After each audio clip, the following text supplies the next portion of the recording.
সোনার বাংলা 24/7-এ আপনাদের সকলকে স্বাগত জানাই। স্টেশন মাস্টারের গাফিলতিতেই হাওড়া মুম্বাই ট্রেনের দুর্ঘটনা, রেলের বিবৃতি ঘিরে জোর চর্চা।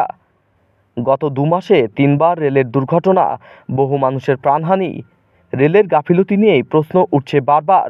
এহেন পরিস্থিতিতে মঙ্গলবার লাইনচ্যুত হল হাওড়া মুম্বাই মেল। সেই দুর্ঘটনার নেপথ্যেও রয়েছে রেলের গাফিলতি, এমনটাই দাবি বিশেষজ্ঞদের। উল্লেখ্য, চক্রধরপুরের কাছে হওয়া এই দুর্ঘটনায় 2 জনের মৃত্যু হয়েছে।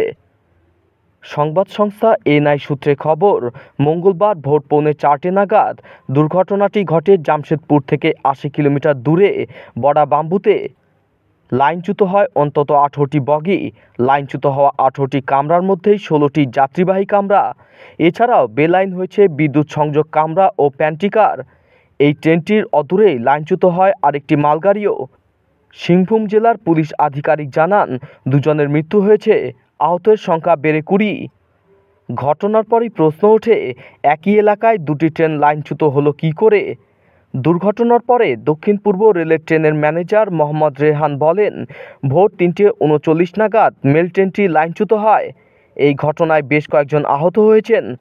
তবে হাওড়া মুম্বাই মেল লাইনচ্যুত হওয়ার কিছুক্ষণ আগেই বেলাইন হয়েছিল একটি মালগাড়ি। ডাউনলাইনে এই দুর্ঘটনার প্রভাব পড়ে আপলাইনেও। সেই সময় 120 কিলোমিটার প্রতি ঘন্টার গতিবেগে যাচ্ছিল মুম্বাইগামী এই ট্রেনটি। রেলের এই বিবৃতির পরেই প্রশ্ন উঠছে, মালগাড়ির দুর্ঘটনার খবর পেয়েও কেন মুম্বাই মেলকে এগিয়ে যাওয়ার সংকেত দেওয়া হলো? কেনই বা গতি কমাতে বলা হলো না যাত্রীবাহী ট্রেনটিকে? সূত্রের খবর, শেষে পেরোনো স্টেশন থেকে মুম্বাই মেলের ঘটনাস্থলের দূরত্ব মাত্র 5 মিনিট। তাহলে কেন সতর্ক করা হলো না মেল ট্রেনের চালককে? প্রশ্ন উঠছে স্থানীয় স্টেশন মাস্টারের ভূমিকায়। চক্রধরপুরের ঘটনায় ফের প্রকট হলো রেলের গাফিলতির অভিযোগ।